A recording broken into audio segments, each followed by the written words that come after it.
Assalamualaikum warahmatullahi wabarakatuh. Bismillahirrahmanirrahim. Alhamdulillahi rabbil alamin.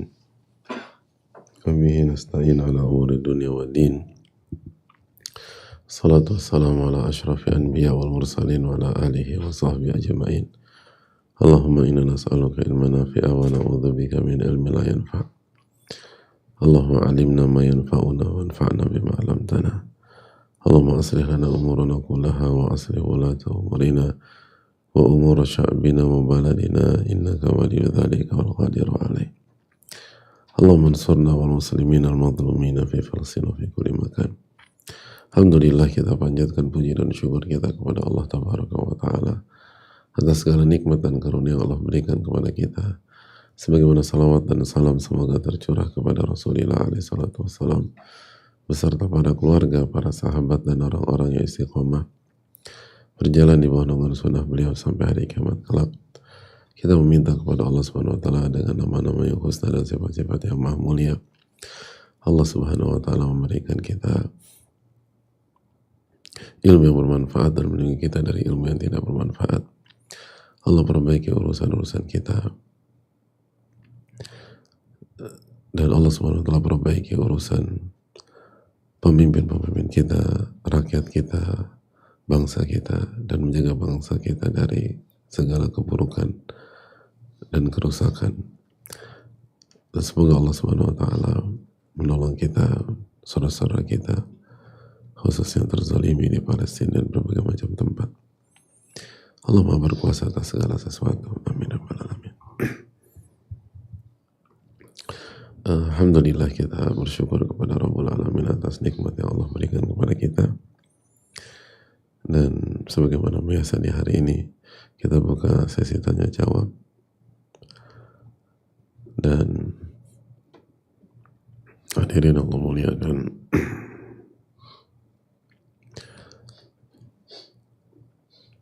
jangan lupa bahwa hari Jumat sebagaimana biasa Sayyidul Ayyam, hari terbaik di setiap pekan.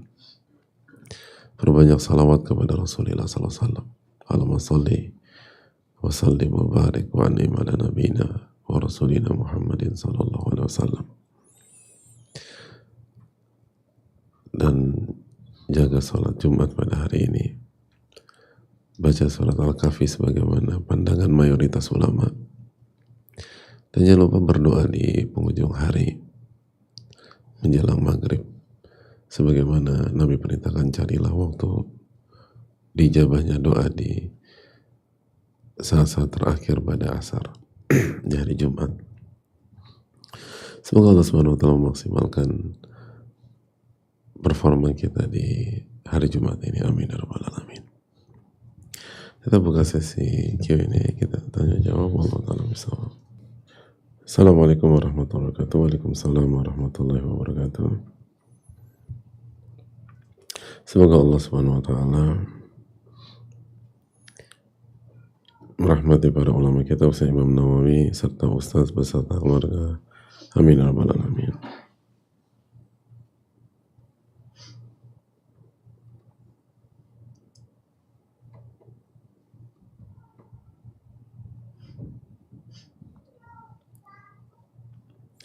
Bagaimana menyimbangkan syukur dan rasa cukup?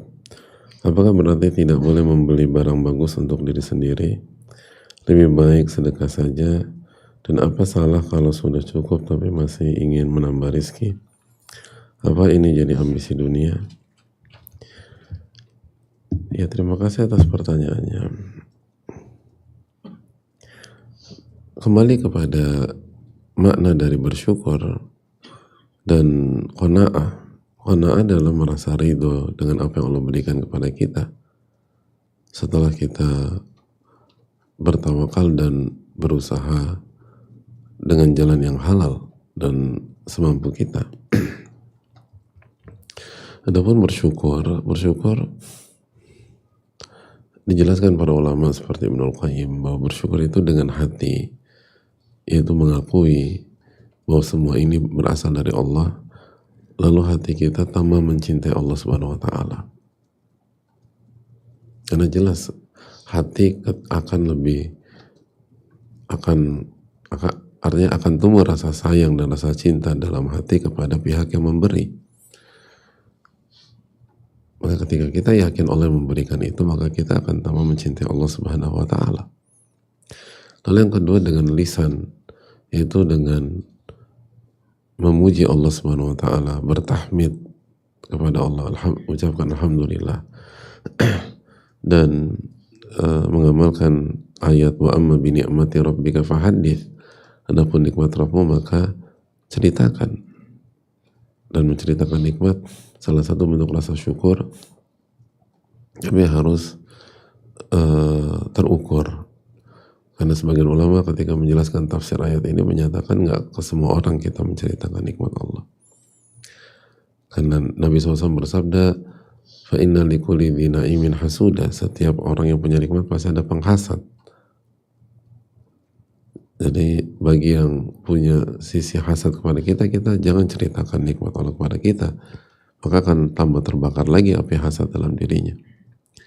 Tapi ini kepada orang yang benar-benar sayang sama kita, terdekat kita, misalnya istri ke suami, suami ke istri, ayah atau ibu ke anak-anak, anak-anak ke orang tua, atau sahabat-sahabat terdekat yang terbukti memang menyayangi kita karena Allah Subhanahu wa Ta'ala. Itu poin. Dan yang terakhir, menggunakan nikmat tersebut di atas ketaatan. Menggunakan nikmat tersebut di atas ketaatan kepada Allah. Jangan menggunakan nikmat itu untuk hal yang haram atau di jalan yang haram. Makanya kalau pertanyaannya boleh nggak membeli barang bagus, tergantung apa tujuan kita. Apa tujuan kita? Kalau tujuan kita untuk tafakhur, berbangga-bangga dengan dunia, dan kita ahli dunia dan seterusnya, maka jangankan barang bagus, barang jelek juga nggak boleh. Gitu. Atau kita mubadzir untuk kemaksiatan, untuk itu. Tapi kalau kita membeli sesuatu karena kebutuhan dan digunakan di jalan Allah Subhanahu wa Ta'ala,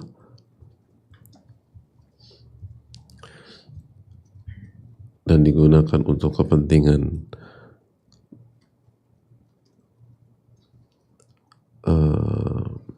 agama Allah atau kepentingan bersama dan Allah ridho kepada itu,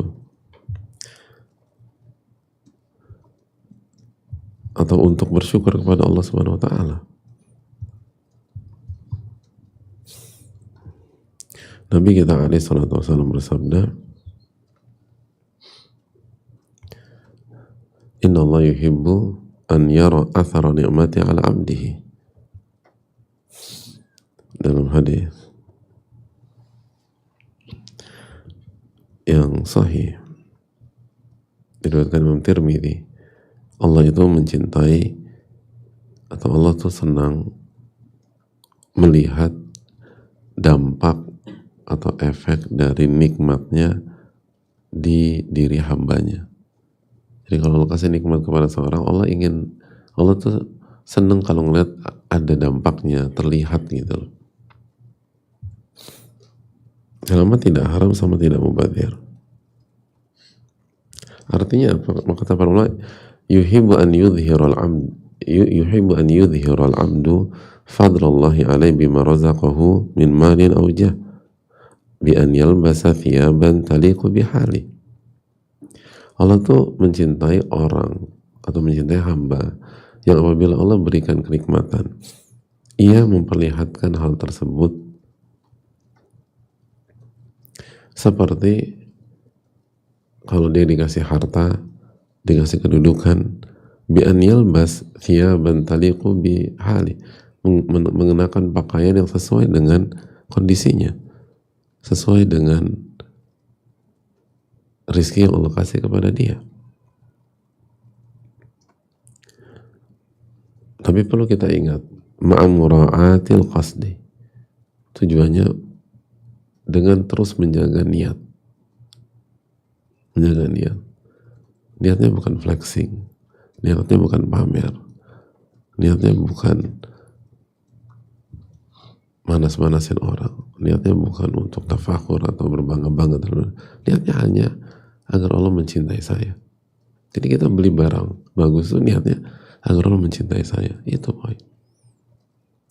Wa tarkal israf, dan meninggalkan israf. Israf itu berlebih-lebihan. Kalau kita hanya butuh satu, nggak usah beli dua. Dan begitu. Wa hadza min babi syukrihi ala ni'ami. Kata para ulama ketika membahas hadis di atas, ini adalah bentuk rasa syukur terhadap nikmat Allah. Wal isti'anah biha ala ta'ati, dan untuk mensupport sahabat tersebut untuk taat kepada Allah. Karena biasanya barang bagus, kinerjanya juga bagus atau performanya bagus. Mobil bagus dan baru misalnya, itu performanya bagus, dipakai ke masjid atau silaturahim atau jenguk orang sakit dan lain-lain. Lebih maksimal daripada kita beli mobil tahun 83 misalnya. Begitu baru 300 meter mogok dan seterusnya. Padahal kita rencana mau birrul walidain, mau ketemu orang tua dan seterusnya. Itu poin. Jadi ngebantu orang untuk taat. Jadi itu barang harus dipakai untuk ketaatan. Makanya kan kalau misalnya baju dan seterusnya, ulama kita pakai baju bagus tuh ketika ibadah, ketika taqarrub. Ibnu Abbas pakai penutup kepala yang berkualitas dan harganya tidak murah, itu ketika kajian dan seterusnya. Wattikhadhiha tariqan ila jannati, dan menjadikan sarana masuk ke surga.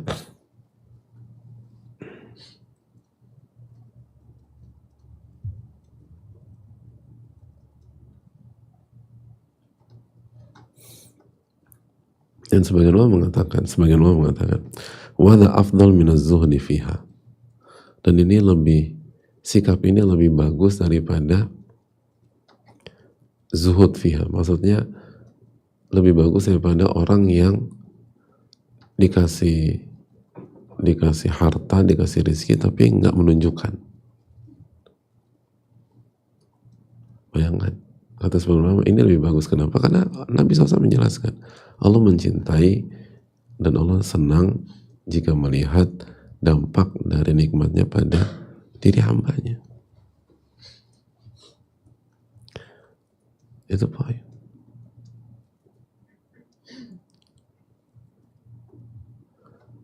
Jadi ada orang, itu tadi ada orang dikasih ini rizki banyak sama Allah, tapi pakai sesuatu yang butuh terus rusak terus dan seterusnya, akhirnya menghambat atau lain sebagainya. Itu kurang afdal. Lebih bagus yang pertama tadi. Wa takhali anha, dan meninggalkan itu semua. Jadi sikap yang pertama tadi lebih baik daripada zuhud. Zuhud itu artinya dalam konteks ini meninggalkan itu. Opposite lah, sikap yang sebaliknya. Dan meninggalkan itu tadi, beli barang bagus dan seterusnya. Wa mujanabati asbabiha, gitu. Dan menjauhi hal-hal seperti itu.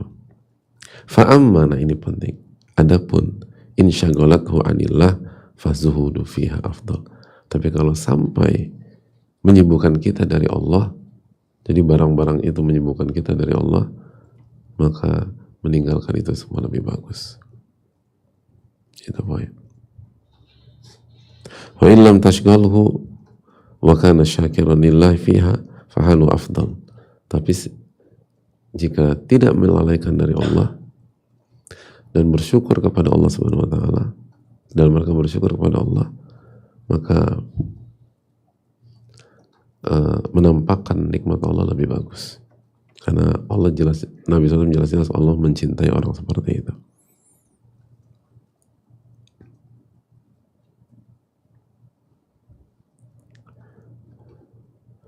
Tapi perlu diingat juga, wa yazhadu, dan tetap zuhud dalam hati. Jadi hati kita tetap zuhud terhadap dunia. Hati kita tetap merasa, hati kita tetap yakin dunia itu kecil dan kita nggak butuh dengan itu. Bitar kita alluqi qalbihi biha, dan hati kita jangan terpaut sama barang-barang itu. Hati kita jangan terpaut dengan barang yang kita punya, apapun itu. Wa tuma'nina ilaiha, dan merasa tenang kalau punya itu. Jadi kalau punya itu tenang, kalau nggak punya itu gelisah. Ketika menginginkan itu, kayaknya yang ada di kepalanya gimana beli itu, waktu nabung sana nabung sini segala macam. Begitu beli itu kayak puas karena punya itu. Hal itu salah. Karena ini nggak ada kaitannya dengan, ini tuh kaitannya dengan beli itu dalam rangka dicintai sama Allah itu. Itu poinnya. Jadi kalau nggak ada ayat atau hadis tentang ini, gue nggak akan beli ini, gitu loh. Itu poinnya.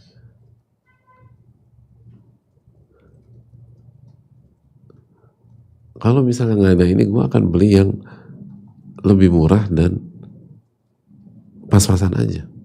Tapi karena ada hadis ini, Allah mencintai orang yang memperlihatkan efek dari nikmat Allah terhadap dirinya. Saya beli ini. Beda. Secara casing sama, secara penampakan luar sama, tapi nawaitu, intention, hati beda, dan hasilnya pasti beda. Jadi orang yang mengamalkan hadis ini, dia tetap menganggap barang bagus itu rendah.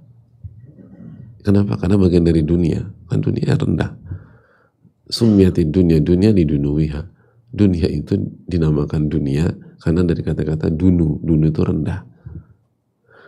Tapi Nabi saya SAW menyampaikan, gitu, Allah tuh mencintai hambanya yang kalau punya rezeki ditampakkan. Nah, ada saya. Jadi alasan kenapa saya beli barang ini, biar Allah cinta sama saya. Nah, itu. Kalau detik ini ada perintah buang tuh barang, saya buang tuh barang. Yang penting Allah cinta. Nah, gitu. Beda nggak? Beda. Beda dengan orang yang ambisi punya A, punya B, punya C. Beda dengan orang yang nggak pede kalau kecuali pakai jam tangan A, jam tangan B, atau nggak pede kecuali pakai tas A, pakai tas B, pakai tas C. Ini nggak demikian. Ini no issue tentang itu. Dia mau pakai tas apapun, mau pakai kantong kresek, pede. Artinya nggak ada masalah. Karena kekuatannya ada pada imannya. Hanya saja Nabi SAW mengatakan demikian. Keterangan ulama menjelaskan itu. Ya udah. Saya punya rezeki berapa, saya gunakan. Dan itu tidak menutup, lagi-lagi tidak menutup pintu infak, sedekah, memberi, mensupport orang, dan seterusnya. Karena semua itu bagian dari ketaatan. Dan semua itu bagian dari syukur. Kan gitu. Sebagaimana menafkahi istri atau anak ketika kita dapat rezeki banyak, nggak menjadikan alasan untuk tidak berinfak kepada fakir miskin. Enggak, sama-sama semua pos-pos kebaikan dan semua dalam tanda syukur kepada Allah Subhanahu wa taala. Dan kasih rezeki, misalnya kasih nafkah kepada istri kan beda. Liyunfik dzu sa'atin min sa'ati. Hendaklah orang yang punya kelapangan rezeki memberikan nafkah sesuai dengan kelapangannya. Kan itu poin. Jadi kalau income kita hari ini atau bulan ini seret, misalnya kasih rezeki kepada istri misalnya berapa? Kalau antum seret berapa kasih istri? Kalau kita lagi seret misalnya kasih istri 1 juta sebulan, gimana caranya harus cukup, gimana mau ini, pokoknya 1 juta. Tapi begitu income kita suatu hari besar, bisa jadi nggak boleh 1 juta, jangan 1 juta. Liyunfik dzu sa'atin min sa'atin, dalam surat At-Talaq. Hendaknya Anda kasih nafkah istri Anda sesuai dengan kelapangan Anda. Jadi bisa jadi begitu Allah buka rizki, kita infak, kita kasih nafkah ke istri kita 500 juta, asal halal semuanya, gitu. Dan untuk mengamalkan ayat tersebut, loh kok enggak nih, aku karena udah bertahun-tahun 1 juta aku udah cukup, enggak. Allah yang berfirman, liyunfik dzu sa'atin min sa'ati. hendaknya orang memberikan nafkah sesuai dengan kelapangannya. Gitu. Nah, ini lagi ada Allah kasih rezeki, saya harus kasih. Dan kasih rezeki 500 juta kan bukan berarti nggak kasih fakir miskin. Gitu. Bukan nggak kasih anak yatim, bukan nggak support A, nggak support B, nggak support C. Semua ada pos-posnya. Seperti itu hati-hati. Seperti itu. Jadi, nah kalau lagi nggak punya uang ya udah, balik lagi. Sebagaimana Allah firmankan, waman qudira alaihi rizquhu, dan kalau rezekinya sempit, falyunfik mimma atahullah, kasih nafkah sesuai dengan kemampuan, sesuai dengan apa yang Allah berikan, gitu loh. Jadi tinggal kita manage aja, nggak ada kontradiksi. Karena konsep Islam itu bukan dicurahkan ke satu titik lalu menutup pintu kebaikan yang lain. Konsep Islam itu, kata Nabi SAW, fa'ati likulli dhi haqqin haqqah. Hendaknya setiap orang menunaikan hak setiap pihak masing-masing, setiap pihak. Istri punya hak kasih, anak punya hak kasih, fakir miskin punya hak kasih, orang tua punya hak kasih, mertua punya hak kasih. Nah, diri kita punya hak kasih, gitu loh.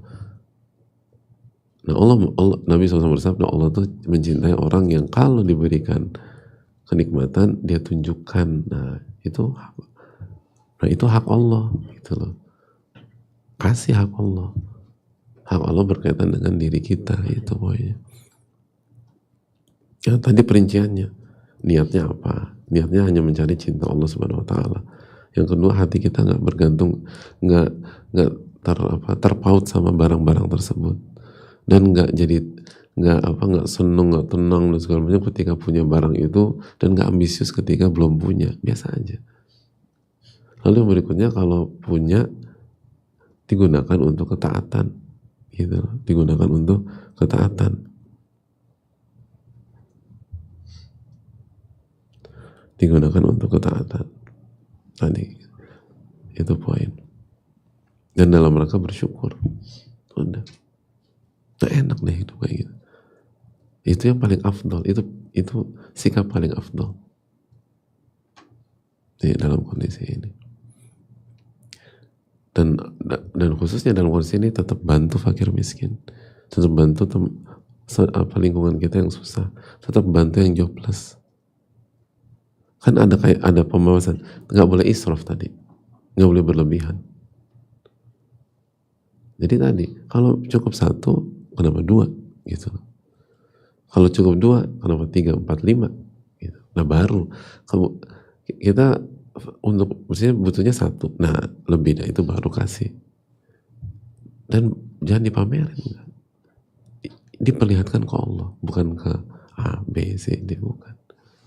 Makanya kan Allah tuh mencintai jika Allah melihat, gitu loh. Jadi yang kita cari ini wajah Allah, penglihatan Allah. Banyak orang punya barang bagus, lupa sama Allah.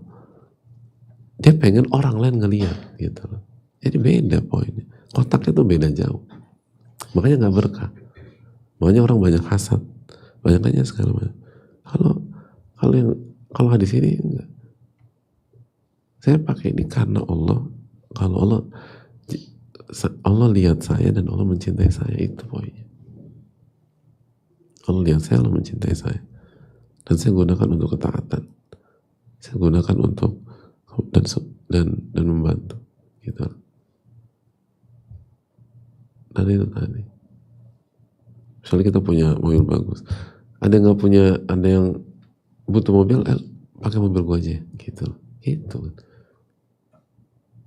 Atau kita punya sesuatu barang, kalau butuh ini pakai aja. Jadi itu poin, gitu. Dan hati kita nggak ke sana. Hati kita nggak ke sana. Maka ini kan sesuai dengan sabda Nabi SAW ketika bicara tentang kesombongan. Lalu ada yang bertanya, ya Rasulullah, bagaimana orang yang suka pakai baju bagus dan suka pakai alas kaki yang bagus? pakai sepatu bagus, sendal bagus. Apa kata Nabi SAW? Innallaha jamilun yuhibbul jamal. Allah itu yang maha indah. Dan Allah mencintai seluruh keindahan selama nggak haram dan berlebihan. Jadi kita tuh pakai baju bagus, sepatu bagus, sandal bagus, karena Allah mencintai keindahan. Biar dapat cinta Allah. Bukan sebatas biar menunjukkan kehebatan kita, gua orang kaya, lu harus hormati gua, dan bukan itu poinnya. Biar Allah mencintai saya. Makanya bukan, arahnya itu bukan flexing, bukan pamer, bukan ini. Itu. Lalu digunakan itu tadi untuk jaga marwah ilmu misalnya, sebagaimana kata Imam Abu Hanifah, untuk ketaatan, untuk ini. Misal untuk berdakwah. Itu poin hadirin. Jadi sekali lagi semoga Allah memberikan taufik kepada kita dalam masalah ini. Jadi sangat tidak kontradiksi. Wallahu ta'ala bishawab. Assalamualaikum warahmatullahi wabarakatuh. Bismillah. Semoga Allah merahmati para ulama, Imam Nawawi, dan Ustaz beserta keluarga. Amin ya rabbal alamin. Afwan Ustaz, saya ingin bertanya dan butuh nasihat serta penguatan. Saya wanita berumur 37 tahun. Kedua belum pernah menikah, saya ingin sekali menikah.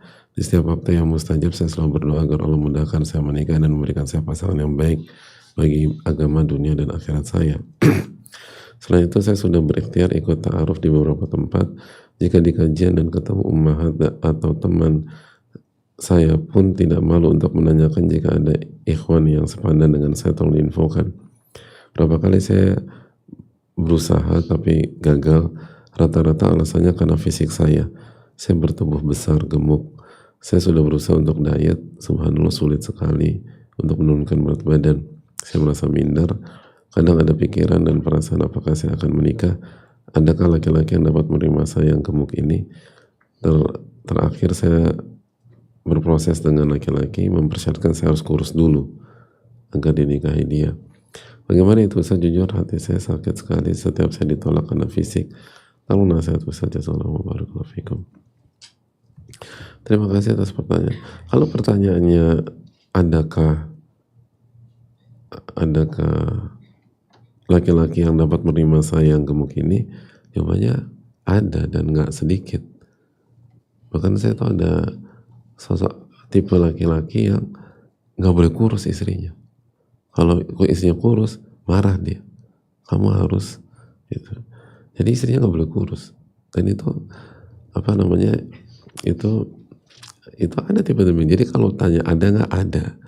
Tapi yang ingin kita diskusikan ini bukan tentang ada atau enggak, tapi mindset. Adakah pasangan yang dapat menerima saya, itu poinnya. Apapun kondisinya tuh titik lah, kita nggak usah bahas kondisinya titik. Tapi poinnya adakah laki-laki yang dapat menerima saya. Jadi poin menikah itu tuh bukan nikah itu bukan dengan pondasi, dengan pola pikir ingin diterima. Menikah itu ingin memberi, kalau ingin berhasil, bukan ingin menerima, bukan ingin diterima. Jadi jangan pakai pola pikir demikian. Boleh nggak? Boleh sih. Ini nggak haram, boleh. Tapi kalau kita pakai pola pikir ingin diterima, kita akan gampang kecewa nanti, dimanapun. Tapi kalau kita punya mentalitas, aku ingin memberi, aku ingin melakukan sesuatu, aku ingin memberikan support, aku ingin menjadi bagian, maka orang-orang seperti itu secara sunnatullah itu yang berhasil. Dan itulah konsep agama kita. Makanya intan surullah yansurkum. Jika anda menolong agama Allah, Allah akan tolong anda. Ihfadillah yahfadka. Jika anda menjaga hak Allah, Allah akan jaga hak anda. Jadi actionnya dari kita dulu gitu loh. Bukan dari awal. Adakah yang adakah yang mau menerima saya? Ada. Biarlah ada. Tapi bukan begitu cara untuk masuk ke pernikahan. Apalagi pernikahan nggak mudah. akhirnya nanti kita akan jadi penuntut nggak akan bahagia. Berpikir apa yang bisa saya lakukan, apa yang saya akan berikan, apa yang bisa saya kerjakan, dan kita lakukan karena semata-mata mencari ridho Allah Subhanahu wa Ta'ala. Tapi kan kita butuh untuk diterima, iya. Tapi jangan salah, kebutuhan itu bukan hanya diterima, menerima pun juga kebutuhan. Bergerak itu kebutuhan, action itu tuh kebutuhan. Kalau kita hidup nggak pakai action atau nggak pakai perbuatan, nggak pakai fiil, bisa berantakan hidup kita. Memberi itu kebutuhan, bukan hanya menerima aja. Memberi itu kebutuhan. Kalau kita nggak memberi, nggak sehat hidup kita. Itu kebutuhan. Itu poin. Lalu di setiap hal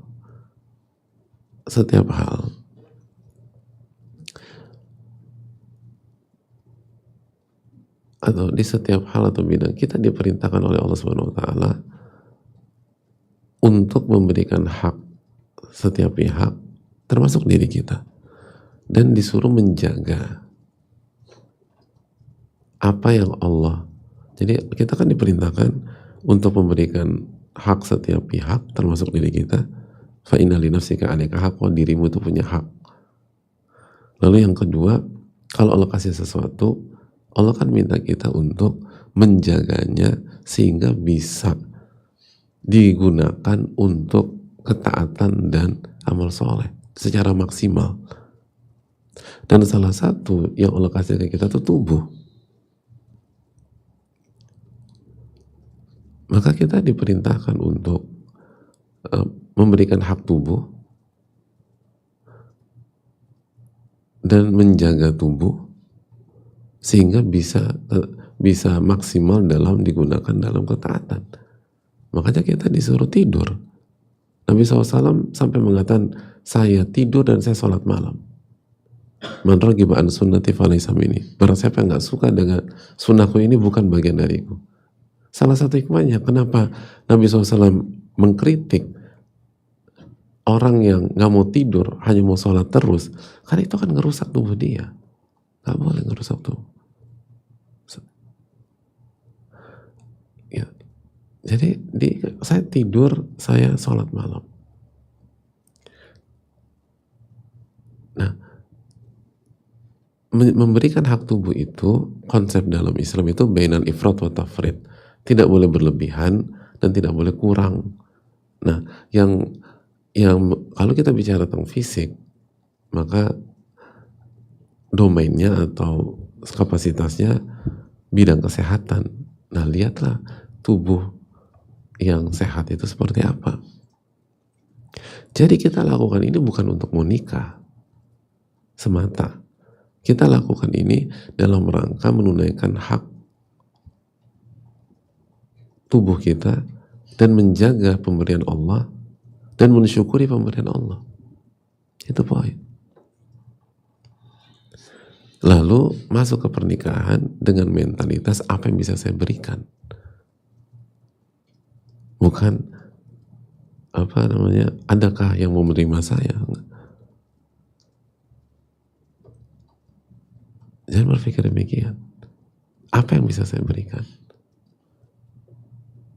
Karena kalau saya bisa memberikan sesuatu karena Allah, nanti Allah bantu urusan saya.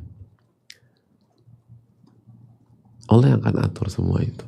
Tapi kita lakukan dulu kita tunaikan dulu hak Allah. Dan lakukan dulu apa yang Allah perintahkan. Allah perintahkan kita jaga hak tubuh. Allah perintahkan kita